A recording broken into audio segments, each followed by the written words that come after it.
Hello and welcome to Homer for December 13th, 2024. Friday the 13th. Ton demeta dreidai agamemnon kai menelaos.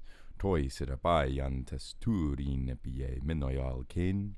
Toi serapi domeneos kai opaon I domeneios. Meriones atalantos enual ioiandre ponte.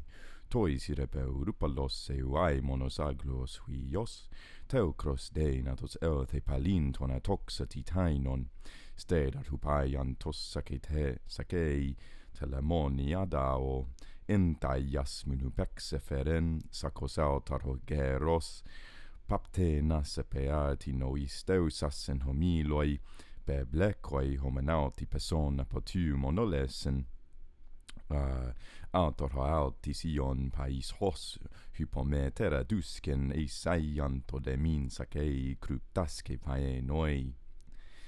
Entatina proton troon heleteukras amymon, or silochon men protakai hormenen ormenon edopelesten, daitorate chromion tekai antiteon lucofonten, kai poluai moniten amopaon kai melanippon, pantes apassuterus pelasecthoni pu lupotere, tonde idon gethes en wanax andron agamemnon, toxu apocrateru troon oleconta phalangas. Okay, fantastic. That was a trip. Okay, so anyway, so following Tydeus, went the Atriids. Good for them. The Atriids went.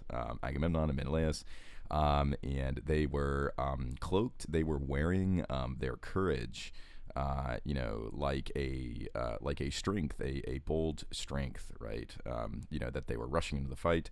Then after them followed Idomeneus, and as well the companions of Idomeneus, the Meriones, which are not lacking in their fellowship with the Ares, Euna Aluyoi, which is the warlike, right? Ares, murderers, man killers, whatever. And then following them, went to Eurypylus, son of Aoimon. This was his shining son. Then after them went Teucer. He was the ninth one to go, and he had his his bow stretched out, and this is his back-breaking bow, I believe. Yeah, it's his, or bent backward bow, right? And he was standing under Aias's shield, under the Telamonian Aias's shield. And whenever Aias would, when Aias would, he would, lower his or raise his shield, right, or carry out his shield a little bit. Yeah, carry out from under his shield. At that point exactly, the hero would cast a glance, right? He would look around, papt aino, right? And then oisteos, right? Okay, so then he would shoot an arrow into the many, and he would, this is the shooting verb, sorry, beblekoi. He would, and then right away someone would fall with their spirit destroyed. Then at that point, right away, ho altis ion, he would go back like a child that goes back under their mother, and he would go back to Aias, Ajax, and then he would hide himself under the shining shield of him. Very cool. And then, okay, so at this point, entatina proton. So at this point, right away, of the Trojans, Teucer, the blameless Teucer took, some people. He took Arsilicus, he took him first, and then he took Ormenos, and then he also took Ophelestes, and then Ditor, and Chromion or Chromios, and then also Leucophontes, who's like godlike Leucophontes. Not to mention, he also took Poloaimon, and then Amapaus. Is that a different person, or is it a different person? Amapaus of Poloaimon. My bad. And then Melanippus. And all of these people, each their own, right, one after another, they fell to the ground. What is this? The all-nourishing, many fruitful ground. And then seeing this, the king of the men, Agamemnon, was very happy. And he was very happy that from the very stronger bow, this man was killing the phalangos of Trojans, the battle array of the Trojans. And then he stood next to him. We'll get to that next time. Anyway, okay, so why is this a good passage? First of all, we have a catalog. We love a catalog in the Iliad. You cannot underestimate how important catalogs are, because that's how we remember people's names, right?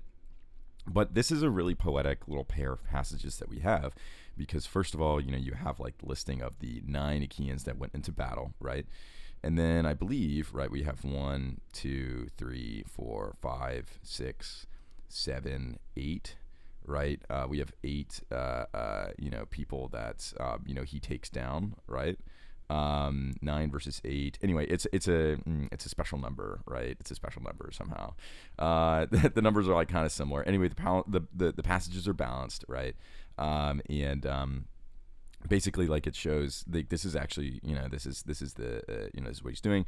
We have this like intermediary passage between the two catalogs of both of the people that are going in and also the people that Teucer killed, of how exactly an archer fights. Doesn't really seem like that bold of a thing, right? Like, he's being talked about as if he's a child hiding under his mother, like with Ajax, right?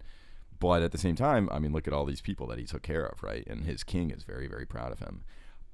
So you basically, this is a very inclusive passage in the Iliad. If you're a good archer, right? If you're so small that you're hiding under somebody's shield, you still have a skill. You're still pretty good. You're still valuable. And he's also got I'm always curious, what about, are these the people that all the Marionas killed, or is it just Teucer, right? But is Teucer like a metaphor for like all the Marionas? Oh, sorry, never mind. That's not true. But it's like, did he really kill all 9 of these people? I mean, I guess he did. But great job for him. I mean, that's a lot of people to take down, just with arrows, which is kind of a sad way to take someone down, frankly. The arrows have always been, cast as like a little bit of a lame way to kill people. But I digress. Anyway, so 2 nice parallel passages, a little sandwich here, a little catalog sandwich. Why are catalogs important? Just to finish up here. Catalogs are important not just because they help us remember people, but also because they provide some really meaningful rhythm in the poetry. You can imagine when you're listening how significant it feels to hear these names rattled off, and you think to yourself, how will my name be remembered? Will it be in a catalog like this? And maybe I'm just another name, or maybe I get to be the godlike Leucophontes instead of just, Ormenon. But anyway, rest in peace to Trojans. I guess everybody's dead here, or maybe they're more alive than ever. Who knows? Anyway, thank you so much for listening, and have a wonderful day.